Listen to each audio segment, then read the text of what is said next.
বাংলাদেশে হিন্দুদের উপর অত্যাচারের বিরুদ্ধে রাস্তায় নামল হিন্দু জাগরণ কমিটি। এদিন মিনাখা বাজার থেকে চৈতল ব্রিজ পর্যন্ত প্রায় 3 কিলোমিটার পায়ে হেঁটে প্রতিবাদ জানান হিন্দু জাগরণ কমিটি। তাদের দাবি, অবিলম্বে বাংলাদেশে হিন্দুদের উপর অত্যাচার বন্ধ করতে হবে, কারণ যেভাবে হিন্দুর অত্যাচারিত হচ্ছে তার বিরুদ্ধে কয়েকশো মহিলা ও পুরুষরা রাস্তায় নামে। তাদের একটাই দাবি, যেভাবে বাংলাদেশে হিন্দুদের উপর অত্যাচার হচ্ছে, বিভিন্ন জায়গায় মন্দির ভাঙা হচ্ছে, মহিলাদের বাজারে যাওয়া নিষিদ্ধ ঘোষণা করা হচ্ছে, এই জন্য তালিবানি শাসন চলছে, বাংলাদেশ বন্ধ করতে হবে। ইউনূস সরকারকে এই বার্তা তারা আরও দেন। বলেন, যদি বন্ধ না হয় আগামী দিন বৃহত্তর আন্দোলনে নামবেন তারা। হিন্দুদের অত্যাচার হচ্ছে কেন? ইউনূস সরকার জবাব দাও। হিন্দুদের মা বোনদের উপর অত্যাচার হচ্ছে কেন? ইউনূস সরকার জবাব দাও। নিঃশর্ত মুক্তি চাই, অবিলম্বে চিন্ময় প্রভুর নিঃশর্ত মুক্তি চাই। চিন্ময় প্রভুর মুক্তির দাবিতে হিন্দু সমাজ লড়ছে, লড়বে। চিন্ময় প্রভুর মুক্তির দাবিতে হিন্দু সমাজ লড়ছে, লড়বে। অবিলম্বে চিন্ময় প্রভুর মুক্তি চাই, অবিলম্বে চিন্ময় প্রভুর মুক্তি চাই। আমরা কারা? আমরা কারা? আমরা কারা?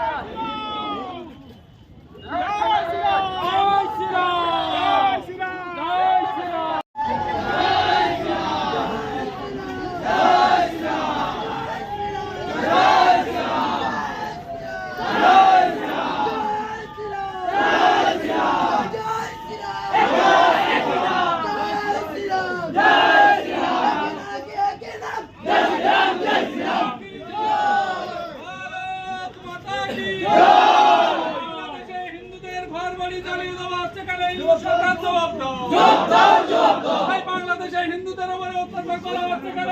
সরকার জবাব দাও।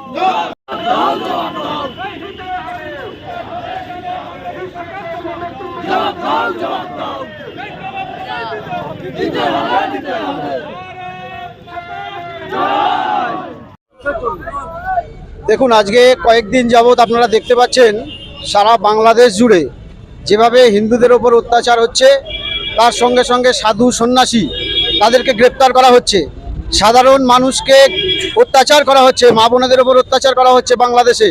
এবং সেখানকার মন্দির, ইস্কন মন্দির, নাট মন্দির দেখে দেখে হিন্দুদের মন্দিরগুলো ধ্বংস করা হচ্ছে, ভেঙে দেওয়া হচ্ছে।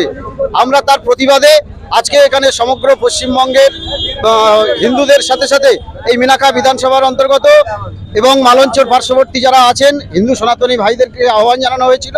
সেখানে আমরা উপস্থিত হয়েছি এই পদযাত্রায়। এবং আরও বিশৃঙ্খলা যেটা তৈরি হচ্ছে সারা বাংলাদেশ জুড়ে, যেটা ভারতবর্ষে তার প্রতিক্রিয়া শুরু হয়েছে এবং আগামী দিনে হয়তো আরও প্রতিক্রিয়া দেখা যাবে। সেটা হলো ভারতীয় জাতীয় পতাকার উপরে যেভাবে অপমান করা হচ্ছে বাংলাদেশে, বিভিন্ন বাংলাদেশের বিশ্ববিদ্যালয়ে শিক্ষিত মানুষ যারা, তারা আজকে আমাদের ভারতীয় জনতা পার্টি, ভারতীয় যে পতাকা, জাতীয় পতাকা, তার উপরে পা দিয়ে পদদলিত করছে। তার প্রতিবাদেও আমরা আজকে সামিল হয়েছি। যে ভারতবর্ষ বাংলাদেশকে স্বাধীন হওয়ার জন্য সহযোগিতা করেছিল, যাদের সাহায্য ছাড়া বাংলাদেশ স্বাধীন হতে পারতো না, আজকে সেই বাংলাদেশ ভারতবর্ষের দিকে চোখ রাঙাচ্ছে। এটাও একটা ভয়ঙ্কর ব্যাপার। তার জন্যে সমগ্র সনাতনী সমাজকে আমরা একত্রিত করার জন্যে এবং ভারতবর্ষের মানুষকে যাতে আমরা আরও একত্রিত হতে পারি, সংগঠিত হতে পারি, তার আহ্বানে, এতদ এলাকার মানুষ যাতে সংগঠিত হতে পারে তার আহ্বানে আজকে আমরা এই পদযাত্রায় অংশগ্রহণ